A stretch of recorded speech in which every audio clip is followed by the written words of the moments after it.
Bienvenue pour notre rencontre hebdomadaire riche avant d'entreprendre. Nous ne nous sommes pas vus depuis ces 3 dernières semaines.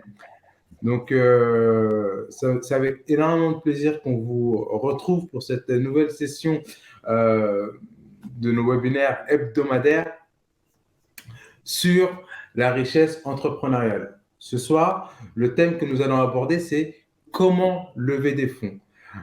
Pourquoi lever des fonds dans un premier temps? Donc, du coup, pour en parler, nous aurons des experts en la qualité en fait de Jackie Chang, fondateur de Paris Fashion Shop.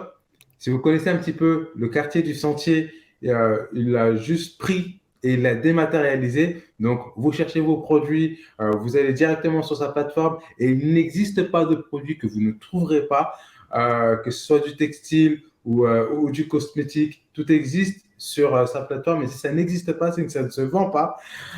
Nous avons aussi Adam Boudema, expert en levée de fonds alternative, qui nous accompagnera en fait sur comment lever des fonds hors banque, comment lever des fonds hors business angel, comment lever des fonds hors circuit traditionnel. Et on aura Ibrahima parce qu'on devait être 4. On en reparlera. Merci. Bienvenue à vous. Adam, on va commencer par ordre alphabétique. Est-ce que tu pourrais te présenter, s'il te plaît? Bien sûr, bien sûr. Je pense que tu as déjà fait une très bonne présentation. Je me présente, Adam Boutiema. Je suis dans le domaine de la blockchain depuis 2014.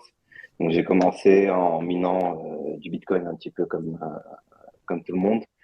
Et ensuite, je me suis intéressé aux crypto-monnaies et j'ai commencé en tant que dev blockchain en fin 2017. Donc, après la bulle, on va dire, j'aime pas le mot bulle, mais on va dire après le boom des cryptos.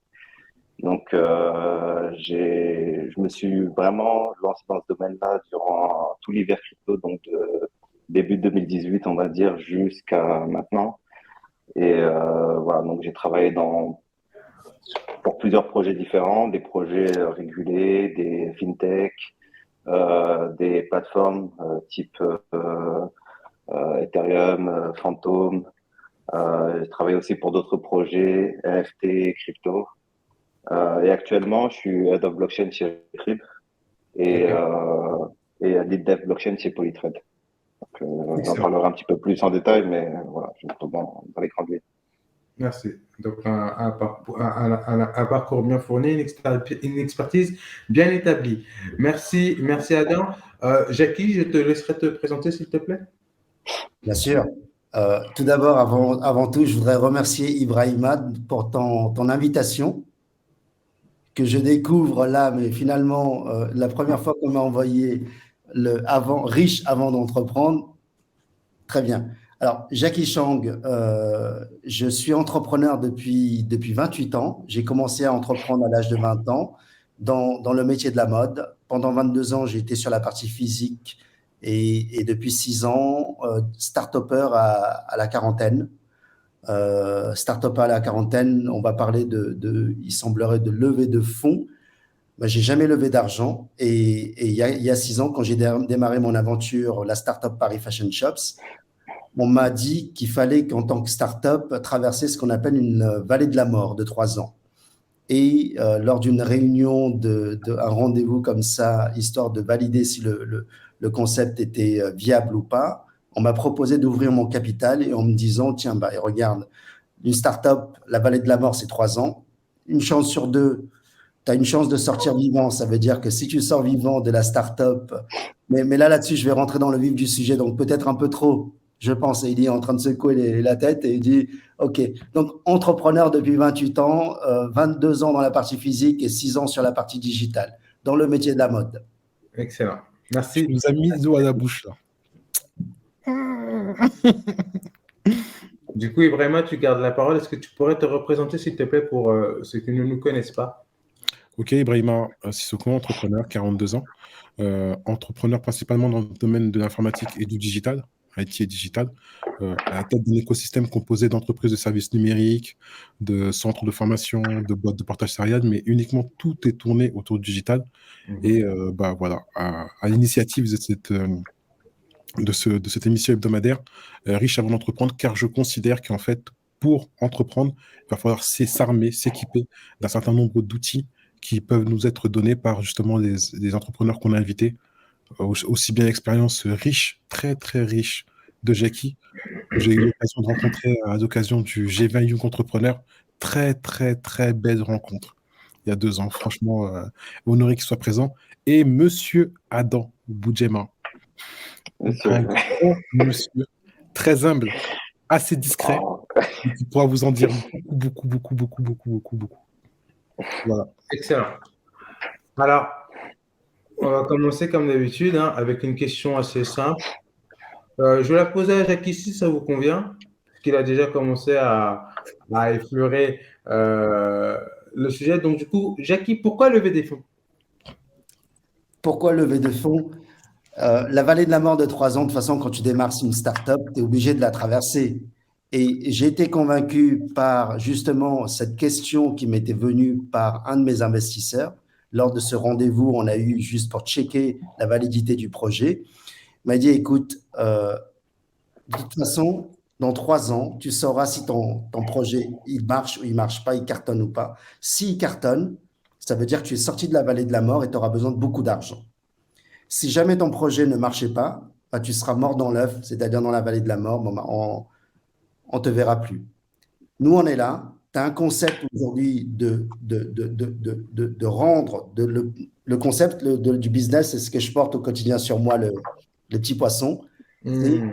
C'est créer ensemble une plateforme avec les professionnels du métier de la mode, c'est de fédérer les professionnels de la mode. Il m'a dit, ton concept, c'est d'aller ensemble. Donc, nous, on est prêt à rentrer dans ton capital, à partager les risques avec toi. Si tu ouvres le capital, on vient avec toi. Donc voilà, pour à la fois minimiser le risque et avoir une visibilité, je dirais, quand tu as un projet qui est ambitieux, c'est d'emborder directement des actionnaires avec toi, des fonds d'investissement avec toi d'entrée de jeu et de tracer la route. Excellent. Donc, du coup, pourquoi lever des fonds? Pour sécuriser le projet, Mm. permettre en fait de se projeter au-delà des 3 ans et renforcer finalement l'équipe. C'est ça. Excellent. Adam, s'il te plaît, pourquoi lever des fonds? Même question. bonne question, je dirais pourquoi pas en fait. Parce que en réalité, c'est difficile de faire autrement aujourd'hui. Dire, on vit dans un monde où tout a un coût et si on veut scaler et se développer et s'étendre Euh, rapidement, Désolé, oui, je ne sais pas ce que signifie scaler. à scaler, c'est-à-dire monter en puissance, se développer de manière, on va dire exponentielle. D'accord. Il faut pouvoir justement avoir les fonds pour pouvoir avancer et pas avoir des blocages. Parce qu'on sait très bien que le temps, c'est de l'argent et que si on n'a pas d'argent, ben, on va devoir s'occuper de choses sur lesquelles normalement d'autres personnes pourraient s'en occuper. Donc, c'est un peu compliqué à ce niveau-là. Je veux dire que plutôt que de confier son travail à des experts dans le domaine, ben, on se retrouve à le faire soi-même parce que par manque de fonds, quoi. C'est ça. D'accord. Du coup, si j'ai bien compris, alors là, on commence à avoir deux visions de la nécessité de la levée de fonds qui commence à émerger. Ibrahim, je vais te laisser la parole, ensuite j'essaierai de synthétiser tout ça, s'il te plaît. Ibrahima, pourquoi lever des fonds? Pour moi, pourquoi lever des fonds, ça devient nécessaire quand déjà, il faut faire la distinction entre une activité de service et une activité de produit. Quand c'est une activité de service, on n'a pas forcément besoin de lever des fonds. Pourquoi? Parce qu'on arrive à avoir un seuil de rentabilité assez rapidement. Parce que ce que l'on vend, c'est du service et on n'a pas besoin d'avoir des fonds pour pouvoir gérer ce qu'il y a au niveau du service. Par contre, à l'instar de ce que Jackie fait, quand il y a une plateforme ou quand on a un produit à développer, généralement, ce qui se passe, c'est que justement, pour lancer ce produit, il va falloir s'entourer d'un certain nombre d'expertises, donc de développeurs, de product owners, d'experts en blockchain, d'experts en d'autres systèmes qui, eux, vont t'aider à créer ou mettre en place ton ambition, et ça a un coût. L'expertise a un coût. En parallèle, généralement, dans des activités comme celle-ci, la croissance va plus vite que la trésorerie. Surtout quand on a passé la barre du product market fit. Le product market fit étant le moment où on a déterminé la rencontre entre l'offre et la demande. Et donc, à ce moment-là, bah, le temps que on commercialise ces services et que l'argent rentre, euh, la croissance va plus vite. Et donc, il va falloir embaucher plus rapidement. Il va falloir mettre à disposition un certain nombre d'outils. Et pour ça, il faut des fonds. Donc, la plupart des startups aujourd'hui, qui ont, je le rappelle, une startup, contrairement à un opérateur économique, est une entité qui est à la recherche d'une disruption, qu'elle soit en termes de procédés, qu'elle soit en termes de services ou de produits. Elle a besoin de pérenniser son modèle économique. Donc, pour ça, il lui faut de l'argent très rapidement, le temps justement de passer au passage à l'échelle, comme disait Adam, c'est-à-dire le passage de la scale-up. D'accord. Du coup, donc, on lève des fonds parce qu'on a une idée et que les gens croient dans notre idée. Et donc, du coup, le temps, en fait, de consolider les bases de cette idée, du coup, et de passer de l'idée au projet et à l'entreprise réelle, on va lever des fonds pour pouvoir travailler tranquillement.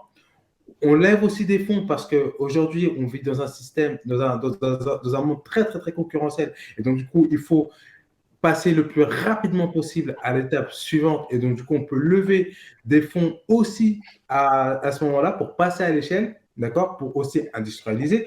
Et donc, du coup, la question, c'est la suivante. Quelles sont les étapes de levée de fonds? Quelles sont les étapes de vie d'un projet, les étapes de vie d'une entreprise où on se dit, right now, non, maintenant, à ce moment-là, j'ai besoin de lever des fonds. Est-ce qu'il y a des moments clés où on lève des fonds? Ou alors est-ce qu'on lève des fonds quand on veut? Tout le monde fuit cette question. Je pense pas être la personne la plus qualifiée pour pouvoir répondre à cette question. Parce que, honnêtement, j'ai plus été de l'autre côté, dans le sens où j'ai plus été investisseur que du côté startup, on va dire. D'accord. Honnêtement, je dirais lorsqu'on se sent prêt, en réalité, simplement, hein, c'est lorsque les fonds sont nécessaires et qu'on arrive à un point où on arrive à certains blocages et qu'on ne peut pas avancer sans fonds, ben, je OK. dirais que c'est à partir de ce moment-là qu'il faudrait lever. D'accord. Donc, je posais la question un petit peu différemment. À quel moment est-ce qu'on va... Et donc, du coup, je demanderai d'expliquer les termes aussi, s'il vous plaît. Et à quel moment est-ce qu'on va chercher ce qu'on appelle de la love money? À quel moment est-ce qu'on va chercher ce qu'on appelle du pré-seed? À quel moment est-ce qu'on appelle ce qu'on va chercher du seed de la série A, B, C, D, etc., s'il vous plaît? Ibrahim. Moi, je vais laisser Jackie répondre. Vas-y, Jackie. Yeah. Alors, tu m'excuseras, mais je connaissais aucun terme de ce que tu viens de citer il y a 6 ans quand j'ai fait rentrer un fonds d'investissement dans ma boîte. D'accord.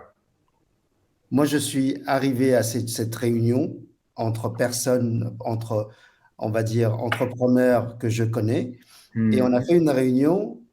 La réunion qui devait durer 1 heure, on est sorti de cette réunion au bout de 2 heures et demie.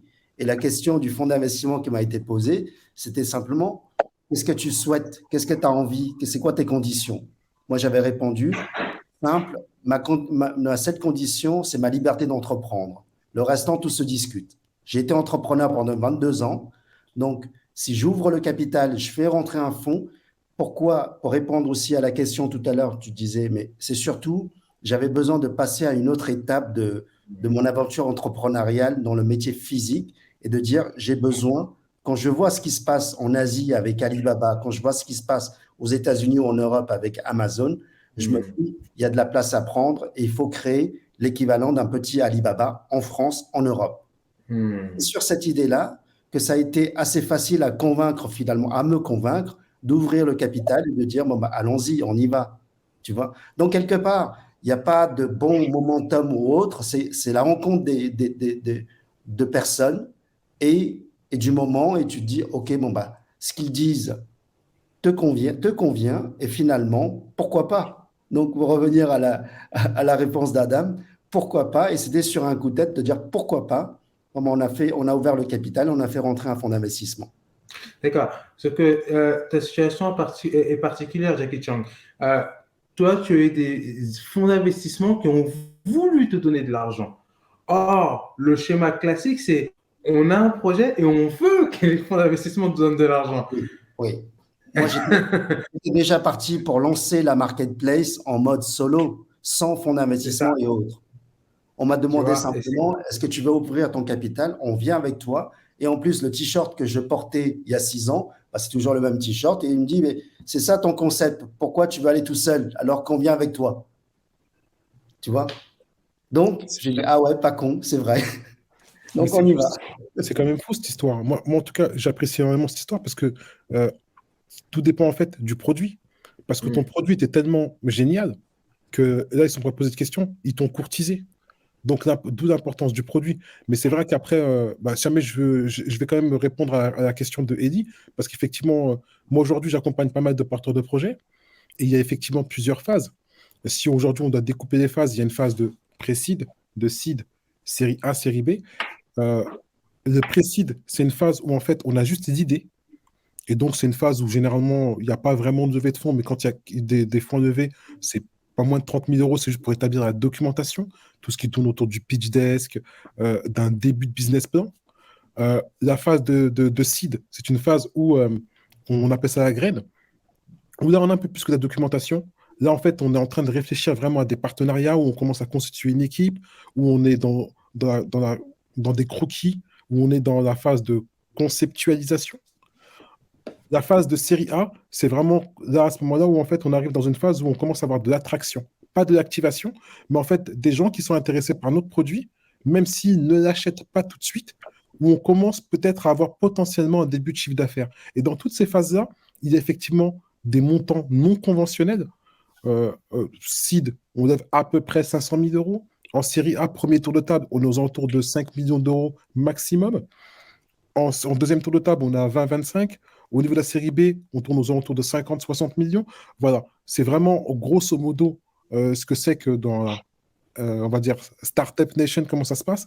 Mais moi, ce que j'aime beaucoup dans cette histoire-là, c'est bah, en fait, toi, ton retour d'expérience, Jackie, parce que quand on s'est rencontrés, moi, il y a une histoire qui m'a marqué tout particulièrement par rapport à nos échanges, c'est ta détermination par rapport au projet que tu as mené et l'expertise que tu avais. Personnellement, j'aurais été investisseur face à une personne aussi experte que toi dans le domaine dans lequel tu es, bah, j'aurais fait la même proposition, c'est clair. Donc voilà. Ouais, je comprends tout à fait. Et je réponds à votre question, monsieur Eddy. Euh, Merci. Merci pour ta réponse. Merci pour vos réponses, Adam, Jackie et Ibrahima. Et d'ailleurs, Adam, il y a une question en fait pour toi qui nous vient de Tanguy, qui dit, mais parce que tout à l'heure, en fait, tu disais qu'il fallait absolument lever des fonds pour pouvoir passer à l'échelle. Et Tanguy dit finalement, mais il y a plein de boîtes qui bootstrap. Et donc, du coup, en fait, est-ce que tu peux nous expliquer en fait ce qu'est le bootstrapping, s'il te plaît, Adam, et qu'est-ce que tu pourrais répondre à ça? Honnêtement, je ne connais pas le bootstrapping dans le domaine de la levée de fonds. Je ne serais pas en mesure de pouvoir répondre. Peut-être que Tanguy pourrait nous donner un peu plus d'explications.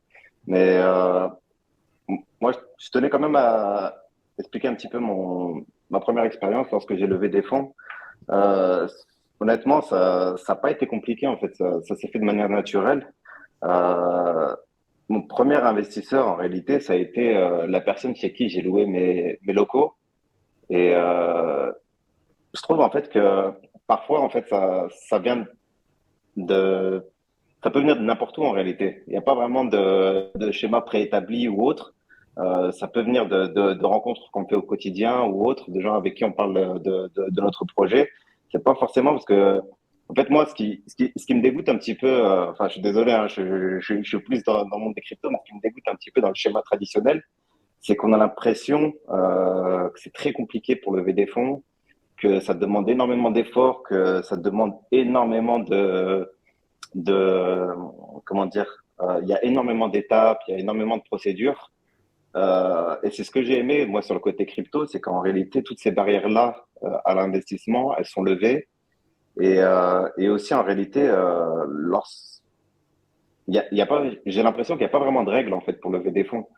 D'accord. Donc, du coup, en fait, toi, tu as une posture un petit peu différente, c'est celle du j'y vais au feeling. Et c'est très bien parce que là, on a trois postures avec chacun d'entre vous. On a celle du moi, j'ai un projet, je fonce et les gens me rejoignent dans mon projet. Et donc, du coup, finalement, on se rejoint entre plusieurs petits poissons. On a celle du il faut jalonner son projet. Il y a plusieurs étapes, il y a plusieurs jalons par rapport au projet. Et comme ça, on respecte en fait des process bien établis, même s'ils ne sont pas conventionnels en fait. Et il y a celui dit, hey mec, on y va. Pour un petit peu résumer ta posture. Et c'est très bien parce que finalement, on a un écueil en fait assez complet de ce qui se fait dans le domaine de l'entrepreneuriat. D'accord? On a les entrepreneurs qui sont experts dans leur domaine, qui se disent, j'ai pas besoin de fonds, j'y vais. Non, non, non, n'y va pas s'il te plaît. Si toi tu y vas, nous on y va avec toi. Écoute, je sais comment ça se passe au niveau du système. On va profiter du système pour faire avancer notre business. Et on a le Mister Robot. Non, non, non, moi, je n'ai pas besoin de vos trucs. J'y vais. Et c'est hyper intéressant la posture de Adam parce que la posture d'Adam explique la raison pour laquelle il a une telle vision et une telle posture au niveau de la levée de fonds, mais on reviendra en fait sur la levée de fonds alternative, tout ce qui est crypto. Après, là, on va faire un petit focus en fait sur la levée de fonds, sur les moyens de levée de fonds de manière classique. Donc, du coup, comment Je lever voudrais des juste fonds? ajouter aussi, c'est parfois même les investisseurs qui te convainquent que tu as besoin de fonds. Parfois, tu n'en as pas conscience toi-même. Tu penses que tu es capable de faire tout seul ou avec une petite équipe. Et parfois, c'est eux qui viennent te, te convaincre qu'en réalité, ta vision, elle est erronée ou peut-être minime par rapport à ce que tu pourrais faire avec des fonds plus élevés. Hmm. C'est ça, c'est exactement ça. Mais on reviendra dessus Ouais. juste après parce que finalement, ce que tu dis, ça se vérifie surtout dans le domaine de la crypto. Dans le domaine de la levée de fonds classique, c'est encore un petit peu. Parce que là, D'accord? Ibrahima, il a sorti des termes, série A, série B. Je croyais qu'il parlait de foot pendant un moment. Je me suis dit, Et je donc, sais que du c'est coup, des termes très basiques, mais pour moi, genre, c'est vraiment des trucs, je veux dire, auxquels je suis pas habitué. non, mais c'est normal. Mm. C'est bien que tu ne sois pas habitué, justement, parce que ça nous permet en fait de confirmer ta posture. Et donc, du coup, Jackie, j'ai aussi une question pour toi qui nous vient encore de Tanguy. Merci Tanguy pour ta participation. Et donc, d'ailleurs, à combien de parts est-ce que tu perds ta liberté? Est-ce que tu perds ta liberté quand tu donnes plus de 50% de ta boîte ou est-ce que tu perds déjà tes libertés avant, Jackie? Moi, je pense que sa liberté d'entreprendre, il faut la garder. Quoi que tu fasses, quel que soit le fonds que tu fasses rentrer, je Mhm. pense que là-dessus, ça dépend aussi de ton âge. Tu sais, il n'y a pas de bonnes règles ou bonnes doses de pourcentage à perdre ou Mhm. à gagner. Moi, j'ai été start-upper et j'ai commencé à rentrer dans ce milieu-là à l'âge de 42 ans. Donc, quelque part, je me dis, je vais avoir devant moi une quinzaine d'années pour aller réaliser mon projet, 10 à 15 ans pour réaliser mon projet. Et là-dessus, bah, il faut que je reste au contrôle de ma boîte et du projet que je veux mener jusqu'au bout. Si je commence à enlever tout, bah, au bout d'un moment, tu n'as plus rien et qu'est-ce qui va te donner comme motivation pour aller jusqu'au bout du projet? Donc, il faut rester aussi, je pense, pragmatique vis-à-vis de son âge, de son objectif de vie, famille, tu vois, toute cette partie-là et donc, venir répondre sur la question combien de pourcents, mais quelque part, il faudrait que tu te dises, bon, bah, tu as un projet et tu sais que il n'y a rien qui va se décider tout en mode, tu sais, linéaire. Hein. Tout se fait et le chiffre, la GMV, le chiffre que tu vas chercher, chaque centime, il va falloir que tu ailles les chercher avec tes dents. Il n'y a pas le choix. Ton BP, quand tu vas faire un BP, crois-moi que si tu es à 10%, un dixième de ton BP, bah, tu vas dire c'est déjà un miracle. Donc, quelque part, tu dois t'attendre à ce qu'on appelle la vallée de la mort des startups, de tout business que tu vas lancer. Et là-dessus, bah, il va falloir t'attendre à choisir les bonnes personnes avec qui tu vas être et les fonds bienveillants ou les fonds requins ou les fonds, tu vois, et ça, c'est à toi de le sentir. Tu as des gens qui vont être là pour t'accompagner, t'aider, s'asseoir du même côté de toi pour dire comment tu vas, tu vois. t'épauler pour y aller. Et en même temps, si jamais tu ne réalises pas le BP, il va falloir prendre des références sur ce fonds ou ces personnes qui vont t'accompagner. Est-ce que si ça ne va pas, comment ils se comportent avec les gens où tu n'arrives pas à réaliser le BP à 2 ans, à 3 ans? Comment ça se passe dans ce cas-là? Est-ce qu'ils sont toujours souriants avec toi? Ils vont te dire, bon, t'inquiète pas, on va y aller, on comprend comment ça se passe. Tu vois? Tout ça, ça fait partie de… Qu'est-ce qu'un BP, s'il te plaît? Le BP, c'est le bilan prévisionnel que tu vas faire avant d'aller présenter à un fonds. C'est comme si tu vas aller emprunter de l'argent à la banque. Il faut que tu présentes tes prévisionnels. Donc, ces prévisionnels-là vont te permettre à te projeter. Tes prévisionnels de vente, d'investissement, de chiffre d'affaires, donc de chiffre d'affaires, de tout ce qui est, on va dire, ce que tu vas pouvoir générer comme revenu, mais aussi de tes dépenses. Donc, tout ça, c'est comme si tu fais ton bilan de ton entreprise, mais c'est un bilan que tu vas prévisionner d'avance à 1 an, à 2 ans, à 3 ans, à 4 ans, à 5 ans. Et c'est en fonction de ce bilan prévisionnel que se fait toute la négociation. De ta valorisation, qu'est-ce que tu as envie d'atteindre comme valeur, qu'est-ce que tu recherches c'est quoi ton potentiel de marché? Il y a tous ces critères qui vont déterminer ta valorisation, ce que tu es en train de chercher comme trésor pour pouvoir accélérer ton business. Excellent. Alors, Brahima, merci Jackie. Je vais me servir de toi, Brahima, pour faire une espèce de transition entre les levées de fonds classiques pour aller vers tout ce qui est l'univers crypto. Pourquoi lever des fonds à travers les méthodes classiques, Brahima, s'il te plaît? Quelles en sont les limites et pourquoi passer dans tout ce qui est levée de fonds alternative? Pour moi, aujourd'hui, je me pose plus la question. Moi, personnellement, je me pose plus la question parce qu'en fait, aujourd'hui, je me dis on a les 2 solutions et tout va dépendre du profil du porteur de projet et va dépendre également du projet. Déjà, dans un premier temps, il faut savoir qu'il y a effectivement des barrières à l'entrée au niveau de la levée de fonds. Donc, c'est plus difficile quand on est un jeune issu de la diversité pour lever des fonds parce qu'effectivement, généralement, les gens qui… Oui, je t'écoute. Quand tu parles de levée de fonds, quand tu parles de levée de fonds, tu parles de levée de fonds classique, type banque ou business angel. Bien sûr. D'accord. D'accord. Là, je parle d'expérience vécue. Donc, pour lever des fonds, quand on a jeune issu de la diversité, c'est un peu plus compliqué. Donc, aujourd'hui, il y a des moyens alternatifs, mais ce que je dis, c'est qu'il faut même plus se poser la question, dans le sens où aujourd'hui, on va primer la disruption du projet. Quand on a un projet qui est assez disruptif. Ça veut dire quoi, disruptif, s'il te plaît? La disruption, c'est perturber. Un projet qui est game changer, un projet qui va amener une proposition de valeur différente, que ce soit sur, comme j'ai dit, des procédés, sur les services ou sur le produit, qui amène quelque chose qui n'existe pas. Donc, là, à ce moment-là, en fait, pour moi, il est logique de pouvoir benchmarker. Innovant? Comment? On peut dire innovant? Innovant, effectivement, quand on a un projet innovant. Pour moi, en fait, il va falloir benchmarker les deux. C'est-à-dire qu'on peut aussi bien, dans un premier temps, contacter des fonds d'investissement. Benchmarker, comparer. Il va falloir comparer. On peut aussi bien contacter des fonds d'investissement et sonder les fonds d'investissement pour voir si la proposition de valeur que l'on a et l'architecture de valeur peut les intéresser. Et de l'autre côté, on peut voir… De valeur. Architecture de valeur, c'est plutôt les moyens qu'on va mettre en place par rapport à notre proposition de valeur. Non, mais c'est bien, parce qu'effectivement, c'est important. Il est trop technique, Ibrahima. Trop technique. Ouais, c'est vrai. Des fois, je me laisse emporter.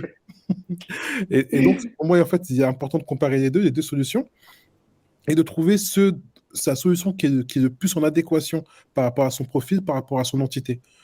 Je dirais que, par exemple, si aujourd'hui on a un projet qui est à destination de la blockchain ou du Web3, il serait peut-être, dans un premier temps, plus logique de se tourner vers tout ce qui est crypto-actif, que ce soit NFT ou crypto-monnaie, et je laisserai Adam parler de ce sujet-là parce que c'est lui l'expert. Mais pas forcément. Il se peut qu'il y ait des fonds d'investissement qui ont un portefeuille destiné à ce type de projet qui seraient intéressés. Donc, aujourd'hui, pour moi, il n'y a plus de barrière.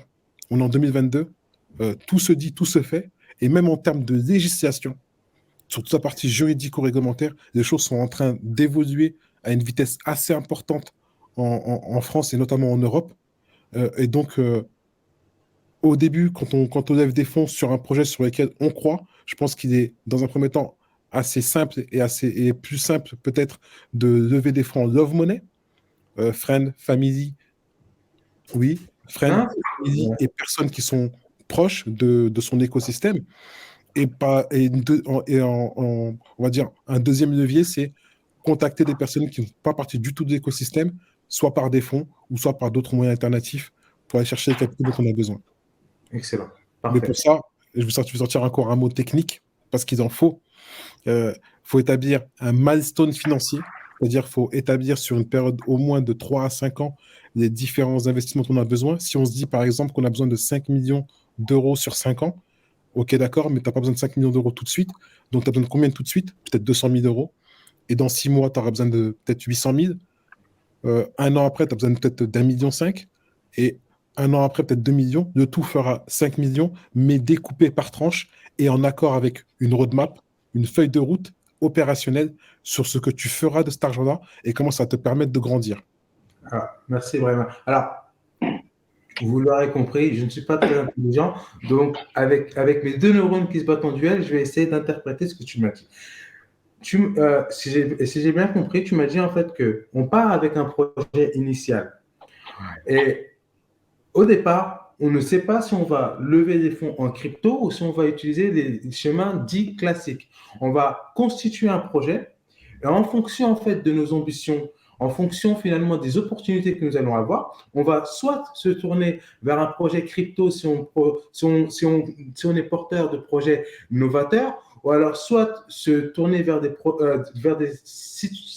stratégies de levée de fonds dites classiques quand on va vers des projets qui sont un peu plus conventionnels.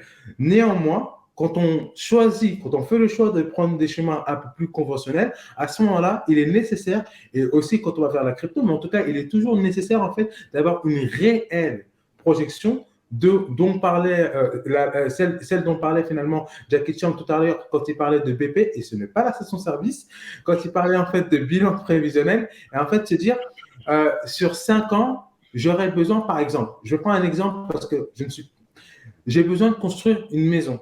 Et pour construire cette maison-là, il me faut, je dis aussi, mais il me faut 100 tonnes de ciment. Mais on n'a pas besoin de 100 tonnes de ciment tout de suite. Tout ce que ça va faire, 100 tonnes de ciment tout de suite, c'est prendre de l'espace. Donc, de combien de tonnes j'ai besoin la première année, la seconde année, la troisième année, la quatrième année. Et l'idée, en fait, c'est, si j'ai bien compris ta notion de milestone, c'est mettre en place une stratégie, un plan, une roadmap en disant à tel moment, j'aurai besoin que tu m'envoies, que tu m'abondes de tel flux de ciment équivalent à l'argent quand on parle de business, pour que je puisse atteindre la prochaine étape. Est-ce que c'est ça, Ibrahima? Je suis impressionné parce que tu as compris. Oh, c'est Oh, extraordinaire. Et ouais. donc, du coup, On dit milestone et roadmap. Hein. T'as vu? C'est- et donc, du coup, en fait, et c'est très bien. Jackie, s'il te plaît, selon toi, quelle serait la différence, quelle est la différence entre un milestone financier et une roadmap projet? Écoute, je suis mal placé pour te répondre à des questions là, parce que la première fois quand mes actionnaires, à la première réunion, m'ont demandé où étaient les KPIs, j'étais en train de chercher dans mon cartable où sont les cookies, tu vois. Donc, je vais laisser passer la parole à Ibrahima qui va t'expliquer tout ça en très clair, avec les bonnes définitions. Euh, important. S'il te plaît, juste, je suis désolé, Ibrahim, de manière succincte, parce que juste après, en fait, on rentrera dans le monde de la crypto avec Adam. Un milestone financier, c'est uniquement détailler le process de levée de fonds, c'est-à-dire découper l'argent qu'on aura besoin de différentes étapes, en disant les 2 premiers mois, j'ai besoin de 300 000 euros, 6 mois après, j'ai besoin de 600 000, et un an après, j'ai besoin d'1 million. Et d'expliquer. Ça, c'est pour la partie milestone financier. Maintenant, pour la partie roadmap, c'est mettre en corrélation la feuille de route et dire bah, j'ai besoin les 3 premiers mois de développer mon prototype.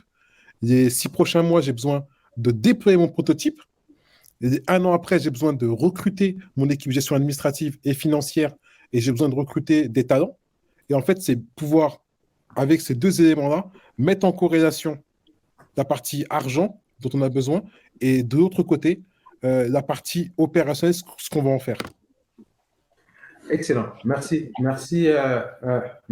Brahima. C'est très, très clair. Et j'espère que c'est aussi clair pour notre audience que ça l'est pour moi. Donc, du coup, aujourd'hui, quand on se lance, il est vrai aujourd'hui qu'il est très rapide, très facile de lever des millions d'euros en quelques instants via les levées de fonds alternatifs, tout ce qui est crypto, etc., etc. Pourquoi et comment s'y prendre, Adam? Pourquoi Bonne question. est-ce que c'est aussi facile de lever des fonds en crypto-monnaie? Ce sera ton 06, Adam, après, hein, parce que tout le monde va des millions très facilement. Adam, c'est le spécialiste. Non, mais vraiment, excusez-moi, je quand même à le rappeler. Hein. Adam est une pointure. Et c'est deux pointures. Arrête. Non, non. Pas tant que ça. J'espère être à la hauteur de la manière dont tu me décris. Bah, Mais enfin, juste pour. À chaque fois que je vais quelque part et que je parle blockchain, je dis je connais Adam Boudjema, on me déroule de tapis rouge. je suis ta carte joker. Exactement. Et que ça soit dans une grande institution ou une petite. Donc, je le précise quand même. C'est gentil, c'est gentil. Non, bah, honnêtement, en fait, moi, lorsque j'ai commencé à investir dans les crypto-monnaies, j'ai pas vraiment investi en réalité. Hein. Pour moi, c'était pas vraiment, je considérais pas ça comme un investissement. J'étais un fan de crypto. J'utilisais, parce qu'en fait, il faut savoir que derrière les cryptos, il y a des utilités. C'est-à-dire que euh, on reçoit des jetons qui peuvent avoir une utilité sur un écosystème défini. C'est-à-dire que ils peuvent te permettre de pouvoir déployer du code, de pouvoir avoir accès à un service ou autre. Donc, moi, lorsque j'avais commencé à investir, oui, Je suis désolé. ouais, Parce que là, on parle de jetons. Quand on parle de ouais. jetons, je suis désolé, mais je vais être obligé de Bien sûr, t'interrompre. bien sûr. Parce que là, on rentre dans un monde qui est un petit peu abstrait, très abstrait pour la majorité. Donc, en fait, quand on parle de crypto, en fait, on parle de crypto-monnaie, tout ce qui est Bitcoin, etc. Et quand on parle de jetons, on parle de ce qu'on appelle des tokens, en fait. Voilà. En fait, concrètement, en fait, faut bien différencier les coins des tokens. En fait, les coins, c'est les monnaies qui sont adossées à une blockchain, genre type Bitcoin, Ethereum, Phantom, par exemple, BNB, par exemple, pour Binance Smart Chain. Et ensuite, tu as les tokens. Les tokens, en fait, c'est des smart contracts qui ont été déployés sur ces blockchains-là. C'est-à-dire que lorsque j'utilise, par exemple, Ethereum pour déployer un token, ben, en fait, c'est pas un coin, c'est un token que je déploie. En fait, disons qu'en fait, tu as la blockchain et à l'intérieur, tu as des smart contracts qui représentent d'autres coins. On les appelle des tokens pour les différencier des coins de la blockchain. Si on veut simplifier, en fait, par exemple, on va avoir la livre qui va être finalement en Angleterre, etc. Au niveau du Commonwealth, on a plusieurs monnaies qui vont exister en fait dans les différents États, qui vont être adossées pas en mode CFA, mais en fait qui vont avoir un lien finalement avec tout ce qui se passe en fait au niveau de l'Angleterre et qui vont nous permettre en fait d'avoir des interactions, etc. Pour faire simple, parce que c'est vrai que là, je suis en train d'employer des termes, mais je me rends compte en fait que plus j'explique, plus je raconte des choses Plus tu nous perds. sur lesquelles il faut. Ouais, dans smart contract, déjà, je vais me rendre compte en fait que bon, c'est potentiellement pas clair pour tout le monde. Il faut pas hésiter, hein, bien sûr, tu le fais très bien à m'interrompre si jamais il y a des choses qui sont pas claires. Mais pour faire simple, en fait, lorsque tu fais une transaction sur la blockchain, par exemple sur Bitcoin ou Ethereum, tu payes des frais de transaction. Les feeds. Ces frais de transaction, voilà, des fees qui vont être récupérés par les mineurs, donc les personnes qui vont valider ces transactions-là, qui vont les vérifier, etc. Qu'est-ce qu'un mineur? Un mineur, en fait, c'est une personne qui met à disposition de la puissance de calcul, généralement des cartes graphiques ou des serveurs qui permettent de valider et de sécuriser le réseau, la blockchain, type Bitcoin ou Ethereum, par exemple. Donc, en fait, eux, ils ne le font pas gratuitement, en fait. C'est-à-dire que toi, tu viens sécuriser, tu mets à disposition tes serveurs que tu as payé un certain nombre d'euros, ton électricité qui te coûte un certain nombre d'euros également. Tu le fais pas pour leur plaisir, quoi. Donc, faut bien que tu récupères de l'argent derrière. Donc, derrière, en fait, cet argent-là qui sert à payer ses fees, on les appelle des coins. Donc, ça peut être du Bitcoin, de l'Ethereum, du BNB, par exemple. Mais ensuite, sur ces blockchains-là, on peut utiliser ces blockchains-là pour déployer nos propres crypto-monnaies. Et lorsqu'on déploie nos propres crypto-monnaies à l'intérieur de ces blockchains-là, ben, on appelle ça des tokens. Excellent. Ouais. Très bien. Et je me rappelle plus de la question, c'est… La question, c'était pourquoi il est aussi simple de lever des fonds en fait en crypto et comment s'y prendre? Voilà. Donc moi, une des choses qui m'a séduite dans le monde de la crypto, c'est la simplicité en fait. C'est-à-dire qu'à partir du moment où tu as une connexion Internet, enfin c'était vraiment encore plus simple en 2017 parce qu'il n'y avait aucune régulation, il n'y avait rien du tout sur le boom des ICO. Tu venais avec un site Internet, tu présentais ton projet. Des fois, tu n'avais même pas besoin de site Internet, hein, rien du tout. Tu pouvais lever des fonds. Et quand je parle de lever des fonds, c'était parfois plusieurs centaines de millions. Et c'est avec un simple site internet, des fois sans white paper. Donc c'était assez simple de lever des fonds. Qu'est-ce qu'un white paper, s'il te plaît? Un white paper, c'est un document qui va décrire ton projet, donc un peu plus en détail. Mais on va dire c'est plus ou moins le document qui va décrire de A à Z qu'est-ce que ton projet, qu'est-ce que tu vas faire avec ces fonds-là, euh, ta roadmap, enfin l'utilité de ton token, etc. Enfin toutes ces choses-là vont être décrites sur le white paper. Et donc moi, ce qui m'a séduit vraiment, c'est le fait de pouvoir juste me connecter sur Internet, de pouvoir connecter mon wallet, investir et récupérer ces tokens-là. C'est aussi simple, c'est-à-dire qu'il y a vraiment pas bon, maintenant c'est un peu plus régulé parce que maintenant il faut un KYC, il faut faire des vérifications, s'enregistrer, mais avant c'était encore beaucoup plus simple. C'est-à-dire que sans rien faire, c'est-à-dire tu te connectes, tu envoies ton argent, tu récupères des tokens, et ces tokens-là au listing généralement faisaient un x10, un x100 ou autre, c'est-à-dire qu'ils prenaient de la valeur. Et généralement les gens sautaient de crypto en crypto comme ça parce que voilà, genre, peu importe la crypto sur laquelle on investissait, on était sûr d'avoir un rendement de levier x10 à x100 parfois. Donc, et ça séduit énormément de monde, mais aussi le gros point, je tiens à ajouter, c'est que moi, je suis pas un business angel, je suis comme vous, voire moins, ou je suis vraiment monsieur et madame tout le monde. Et c'est-à-dire que petit portefeuille, ça me permet justement de pouvoir investir sur n'importe quel projet comme ça, sans justement avoir de connaissances ou autre, et pouvoir justement aussi mettre à disposition mon projet, présenter au monde entier, et permettre à n'importe qui, ma boulangère ou n'importe qui, de venir investir sur mon projet. J'ai pas besoin de faire un pitch devant des milliers de personnes, convaincre des business angels ou des investisseurs pour pouvoir investir sur mon projet. C'est-à-dire que n'importe qui, à partir du moment où il y a une connexion, peut venir potentiellement investir sur mon projet. Ok, très bien. Et donc, du coup, parce que n'importe qui peut investir dans mon projet, et parce qu'il y a une autre chose aussi importante, c'est que quand on va voir des investisseurs dans le schéma classique, on est limité géographiquement. Alors que quand on va lever des fonds en cryptocurrency, pardon, quand on va lever des fonds en crypto-monnaie, finalement, on se retrouve finalement face à des communautés, parfois mondiales. Exactement, exactement. C'est-à-dire que faut séduire en fait, faut leur parler leur langage en fait, parce que c'est le monde des mèmes, des jokes, des blagues, etc. Euh, c'est à la fois très sérieux et à la fois aussi fun. C'est-à-dire que tu vois des crypto-monnaies comme Dodge, qui est juste un chien, qui a aucune utilité derrière, qui arrive à des capitalisations de 20 à 40 milliards de dollars.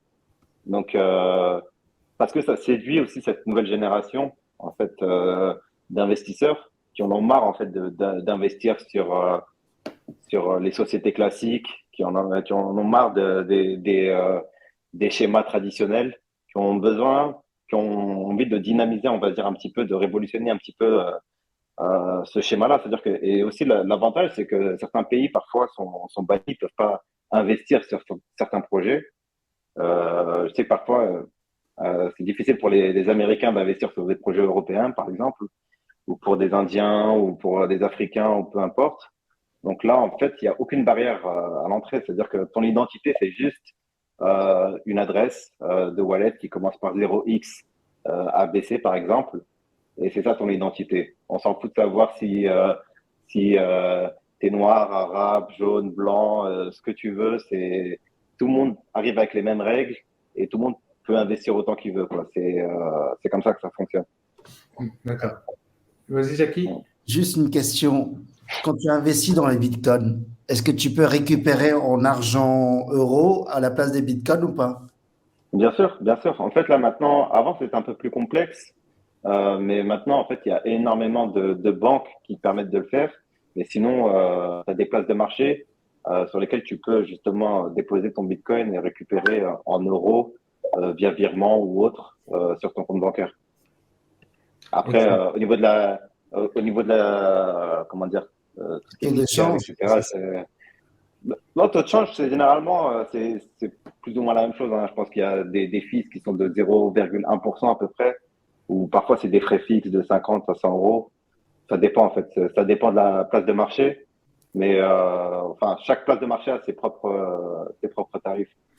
Je pense qu'au niveau fiscal, Ibrahima, il sera plus en mesure de répondre. Je sais pas vraiment comment ça se passe en France au niveau de la fiscalité, mais je pense que les cryptos sont quand même assez taxés. Et, enfin, je ne sais pas si c'est taxé au niveau des bénéfices ou autre, mais bon, je ne sais pas si c'est le sujet du call, quoi. C'est ça. Et donc, du coup, il y a une question qui. Ah, Brahim, tu voulais peut-être répondre? Ah non, c'est bon. D'accord. Excellent. Merci, merci Adam. Et donc, du coup, j'ai une question pour Ibrahima et Adam qui nous vient de Hamid Taheri. Il nous dit bonsoir à toi et bienvenue à Hamid, pardon. J'ai un peu de mal à comprendre, mais la levée de fonds peut-elle se faire pour des personnes travaillant dans le secteur de l'immobilier? Exemple, acheter un terrain ou créer un lotissement ou autre. En fait, la question, c'est la suivante. Est-ce que lever des fonds en crypto-monnaie, c'est réservé à ces geeks ou est-ce que moi, pour financer ma boulangerie, je peux faire appel à du Bitcoin, de la crypto-monnaie ou autre? Tu veux commencer Bah, moi, je vais commencer, ouais, effectivement.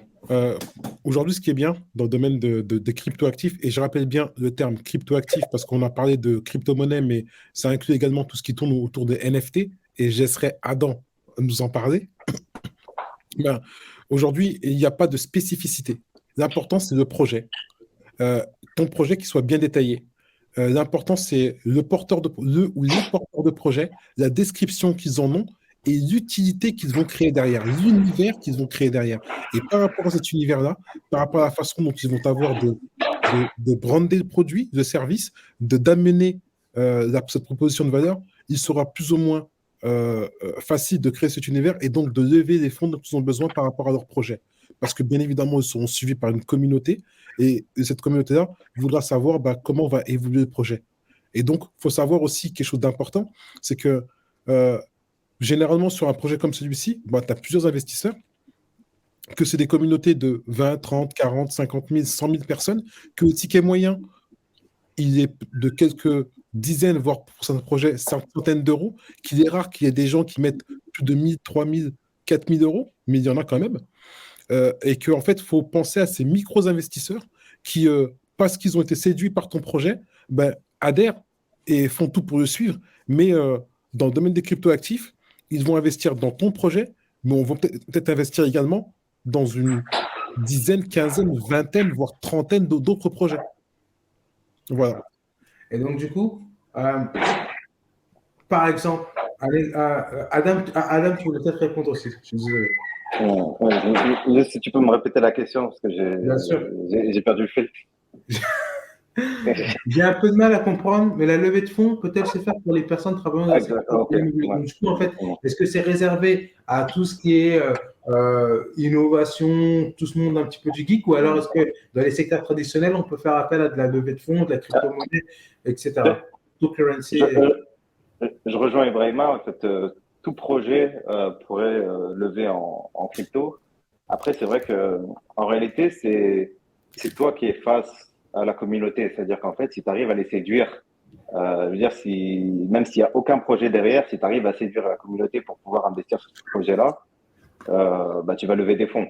Maintenant, si tu viens avec un projet qui met à disposition un token et que ce token-là derrière aussi a aucune utilité, ça peut rendre les choses compliquées parce que derrière, toi, tu leur donnes des tokens, mais si ces tokens-là derrière ne servent à rien, c'est un peu plus compliqué. Par contre, si par exemple, si c'est un projet immobilier et que ces tokens-là te permettent, je sais pas moi, d'avoir accès à un service, te permettent d'avoir accès à des avantages en termes de prix ou autre, là, on arrive sur une utilité qui peut être intéressante pour les investisseurs.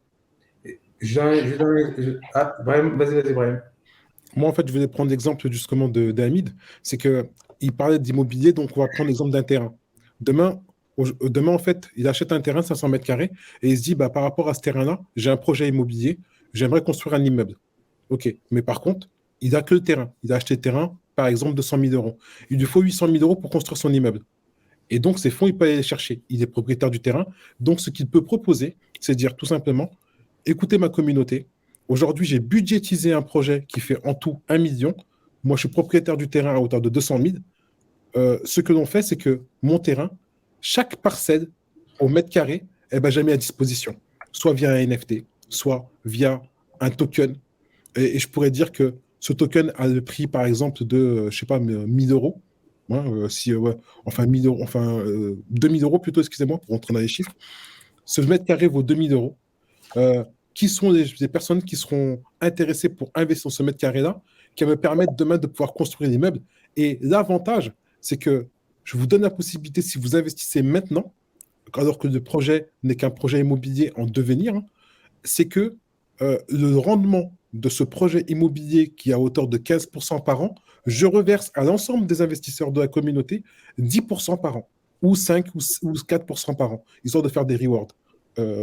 Et Adam nous expliquera ce que c'est que les rewards. Comment? Pourquoi? Parce que finalement, quand tu fais ça, en fait, ce que tu fais, c'est que tu ne loues plus, par exemple, 100 mètres carrés, tu ne vends plus 100, 200 mètres carrés. En fait, tu as un petit peu digitalisé en fait ton terrain. Tu as digitalisé en fait chaque millimètre carré de ton terrain en faisant une espèce de NFT. Et finalement, en fait, la valeur qui va être créée, elle va être créée en fait sur la petite parcelle dont la personne qui a investi sur ton terrain est devenue propriétaire. Et la personne n'a plus besoin d'acheter une chambre en prenant un risque en se disant je vais acheter un appartement dans ton immeuble. Non, elle se dit moi je veux 1 mètre carré dans ton immeuble et si ce mètre carré est occupé, je veux recevoir en fait ma récompense. Adam, attends, avant de donner la parole à Adam, peut-être Jackie. Purée, les mecs, WeWork, il aurait dû connaître ce cours-là avant. Hein. C'est méchant, c'est méchant. Trop occupé à optimiser ses fonds en vendant des logos à 100 000 euros.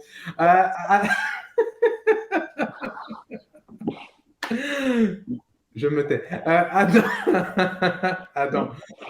D'ailleurs, j'ai dit que j'étais pas sachant. Adam, s'il te plaît, qu'est-ce que la notion de reward? Reward, donc c'est un peu ce que je disais auparavant par rapport aux mineurs qui mettent à disposition leur puissance de calcul pour pouvoir récupérer des fees. Bah, les fees, en fait, c'est des rewards. Mais maintenant, en fait, depuis, on va dire, l'été 2020, il me semble, 2020, il y a eu la notion de DeFi qui s'est propagée. DeFi pour Decentralized Finance, donc la finance décentralisée. Et en fait, c'est tout simplement la finance décentralisée. Je sais pas comment être plus simple que ça, mais en réalité, c'est tout ce qu'on peut faire avec des banques, avec la finance traditionnelle, peut être fait de manière décentralisée. C'est-à-dire qu'en fait, on peut justement être apporteur de liquidité sur un exchange, donc une place de marché décentralisée. Donc, la différence entre une place de marché décentralisée et une place de marché centralisée, c'est qu'en fait, sur la place de marché décentralisée, n'importe qui peut venir se connecter, échanger une crypto contre une autre. Alors que sur une plateforme comme sur Binance, par exemple, qui est centralisée, il faut s'authentifier, il faut s'enregistrer. T'envoies tes fonds sur la plateforme. C'est la plateforme qui possède les fonds et ensuite, elle te permet de faire du trading, etc. En simulant en fait tes fonds. Mais tes fonds, ils sont bien chez eux. C'est-à-dire que si demain, Binance se fait hacker, bah, ton argent est plus dans ta poche. Tu l'as confié à un tiers.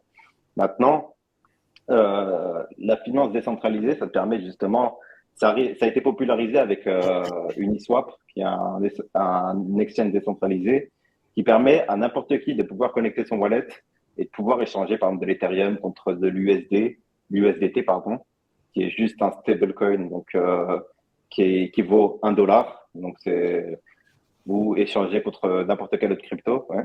Un stablecoin, s'il te plaît. Ouais. Parce que c'est hyper intéressant, en fait, et c'est hyper important la notion de stablecoin, s'il te plaît. Bien sûr. Un stablecoin, c'est une crypto-monnaie qui est adossée généralement à du dollar ou à de l'euro, donc qui est pegged 1-1. C'est-à-dire qu'en fait, c'est simple. Hein. L'USDT fonctionne comment? Tu déposes $1000, tu reçois 1000 USDT. Donc, tout simplement. Voilà. Donc, généralement, ça permet de pouvoir cash out sans justement sortir du circuit crypto. Parce que sinon, je regarde ce que disait Jackie tout à l'heure, c'est tu es obligé de passer sinon par un exchange, te faire un virement et recevoir ta thune. Alors que là, en réalité, tu pourrais justement vendre ton BTC contre de l'USD et le racheter un peu moins cher si l'occasion se présente, par exemple. Merci Adam. Alors, très riche, très riche. Je sais aujourd'hui ce que c'est qu'un coin. Merci. Jackie, on va conclure. Hein. On va conclure de la manière suivante. Jackie, toi qui es issu du circuit traditionnel, quel regard est-ce que tu portes aujourd'hui à travers les quelques minutes d'échange que vous avez eu? Quel regard tu portes sur tout ce qui est univers de cryptocurrency, donc du coup, financement alternatif? J'ai envie d'appeler Ibrahima et Adam tous les deux pour qu'on parle, qu'on dise comment on va digitaliser tout ça, cryptoniser tout ça, tu vois.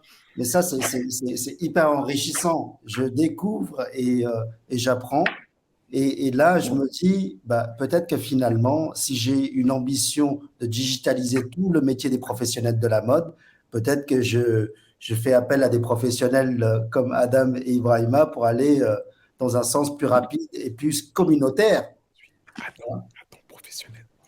Et donc, du coup, parce que c'est hyper important, parce que a priori, on a plein d'a priori sur tout ce qui est cryptocurrency, c'est pas stable, c'est volatile, c'est opaque, etc. Mais la vérité, c'est que malheureusement, il y a très peu d'experts sur le sujet. Et donc, du coup, comme le sujet est abordé par des amateurs, on se dit tout de suite, oula, non, garde ton truc, là, ton jeu avec toi, et moi, je me retire. Je vais vers des circuits que je connais et que je maîtrise. Et là, c'est beaucoup plus simple, effectivement, quand on parle avec des experts. Et la notion de stablecoin, elle est ultra intéressante. C'est pour ça que j'ai demandé en fait à Adam de la clarifier, parce qu'on a souvent tendance à croire que la crypto n'est que de la spéculation. Et ça existe, la spéculation. Le Bitcoin, l'Ether, etc., etc.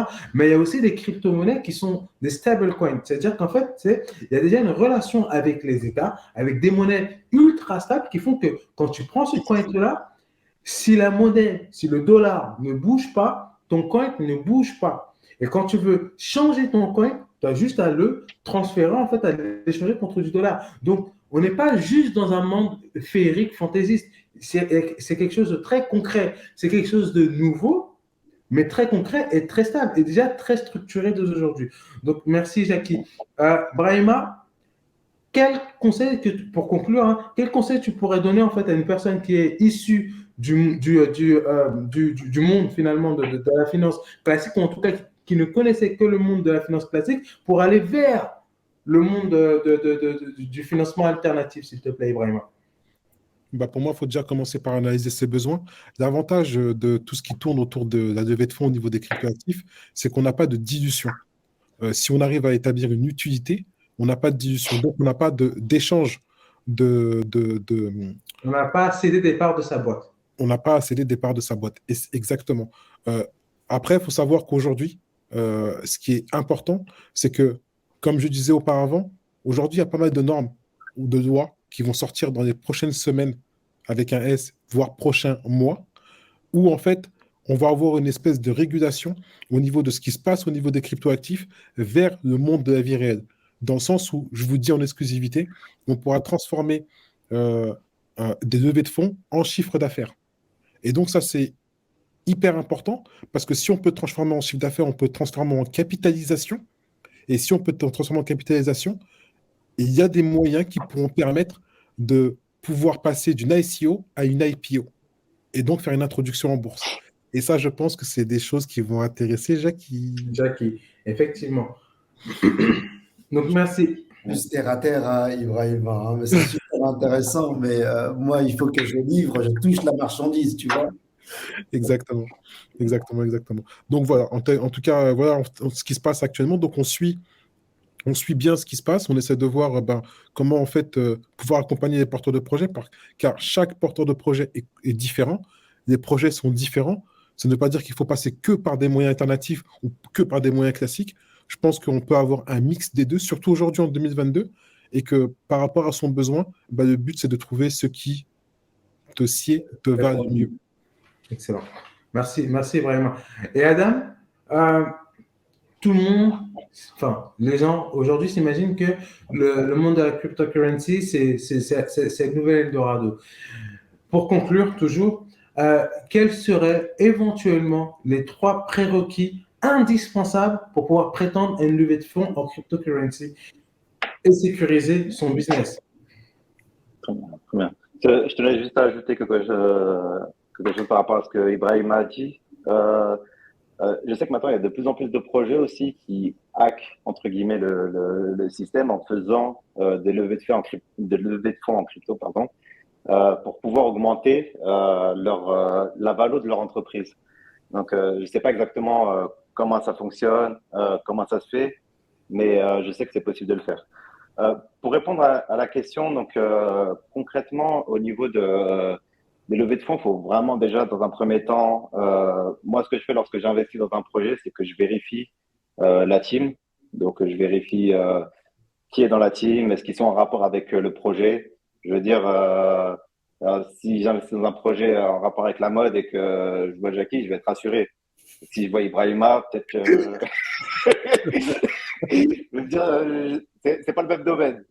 C'est pas le même domaine. Bon, après, Ibrahima, marche avec le public. Mais voilà, donc faut que les gens soient en rapport avec le domaine et ensuite vérifier aussi si c'est des vraies personnes. C'est pas des acteurs. Vérifier leur LinkedIn, les entreprises dans lesquelles ils ont travaillé. Ensuite, vérifier aussi le white paper. Donc, vérifier si c'est un white paper de 2-3 pages, c'est plutôt pas rassurant. Généralement, si c'est une grosse équipe ou c'est un projet sérieux, ouais. Un white paper, juste en fait pour, je suis désolé, moi j'y comprends rien. Donc du coup en fait, et si je dis par exemple qu'un white paper c'est une espèce de business plan ou pitch deck en fait amélioré, revu au goût du jour, est-ce que c'est bon ou pas? C'est à peu près ça, mais c'est beaucoup plus détaillé, c'est beaucoup plus technique. Il y a vraiment en fait toutes les informations concernant le projet. Parce qu'on va mettre tout ce qui est règles de gestion, etc., c'est ça? Tout, vraiment tout, que ce soit de la roadmap, de la manière dont le projet va être porté, l'utilité du token, les tokenomics. Les tokenomics, c'est la manière dont vont être répartis les tokens en fonction de une partie pour la team, une partie pour la levée de fonds, une partie pour la liquidité. Enfin, toutes ces choses-là, en fait, vont être définies dans le white paper. Excellent. Maintenant, ensuite, c'est vraiment pas rassurant lorsqu'on voit des white papers avec très peu d'informations. Donc, moi, c'est vraiment un gros red flag. Maintenant, ensuite, faut voir ensuite si le projet a déjà été lancé, voir un petit peu la hype. Donc, parce que c'est en réalité, c'est la hype dans le domaine de la crypto. La hype, on va dire le buzz. Tu vas me demander le buzz ou ça? Ils sont capables, ils sont capables. Non, en fait, on va dire Le buzz. la réputation, Je te taquine, je te taquine. la réputation du projet, le buzz. Dire si t'as beau avoir le meilleur projet du monde, j'ai vu des projets extraordinaires. D'ailleurs, j'ai perdu beaucoup d'argent sur ce type de projet parce que, étant quelqu'un de la tech, j'ai été amoureux de la tech, je voyais le projet, je me dis, mais c'est révolutionnaire ce qu'ils sont en train de faire. Mais au final, niveau marketing, niveau hype, personne n'en parle. Donc, le projet ne monte pas. Derrière, j'ai vu des projets, excusez-moi du terme, mais foireux. Et faire du x100, je donnais l'exemple du Doge, par exemple. Dogecoin, Shiba, c'est des projets. Shiba. Shiba, j'ai fait par exemple x50 dessus et j'ai vendu en étant tout content. Et en fait, le truc derrière a fait x1000 juste après que je l'ai vendu. Donc, c'est vraiment, c'est vraiment de la folie. Je me suis dit, mais qui va investir sur ce truc-là? Il n'y a pas de projet. Et au final, c'est vraiment plus important. C'est triste à dire, mais c'est plus important que le projet lui-même en réalité, la hype. Et c'est hyper intéressant parce que finalement, on se rend compte que c'est pas l'idée qui compte, c'est pas le projet qui compte, c'est ton exécution. Exactement, exactement, exactement. C'est-à-dire que là aussi, il y a aussi, quand je parlais de l'équipe, par exemple, je sais que par exemple, si Jackie, par exemple, un projet dans le domaine des NFT, il risque d'avoir une bonne hype, pardon, parce qu'il est dans le domaine de la mode. Et j'ai vu énormément de projets NFT qui ont été, on va dire, qui ont intégré dans leur équipe des gens de la mode ou des artistes ou autres, et qui ont explosé juste par rapport à ça. Alors que le projet était sans plus, quoi. C'est des projets classiques. Mais à partir du moment où. Si. Comment? C'est dans la roadmap future. Ah, ben, la roadmap 2.0. 3.0. Qu'est-ce qu'une roadmap? Là, je plaisante. Clairement. Mais voilà, donc en gros, c'est les 3 points et vraiment faire attention parce que c'est vrai que on peut être séduit parfois par des projets, mais rien n'est certain dans ce domaine et surtout, c'est vrai que faut vraiment y aller avec des pincettes parce que comme tu l'as dit, c'est très volatile. Mais voilà, donc vraiment, si on veut démarrer dans le monde de l'investissement des crypto-monnaies, je conseillerais d'investir sur des projets qui sont dans le top 100, des projets qui ont déjà fait leurs preuves, qui sont déjà établis depuis un certain moment, type Bitcoin, Ethereum, BNB ou ce genre de crypto. Parfait, excellent. Merci à tous les trois. Merci Jackie Chang, merci Adam Bojema pour votre présence. Merci bien évidemment à tous nos participants invisibles pour vos questions, vos interactions, vos points de curiosité. Merci à l'équipe Riche avant d'entreprendre. Ces acteurs de l'ombre, ces soldats de l'ombre que l'on ne voit pas, mais sans qui l'émission ne serait pas possible. Rendez-vous la semaine prochaine pour un nouveau webinaire sur comment finalement constituer une équipe qui nous permettra en fait de tendre vers le niveau de la licorne. Merci Ibrahima pour ta présence. Soyez riches d'entreprendre.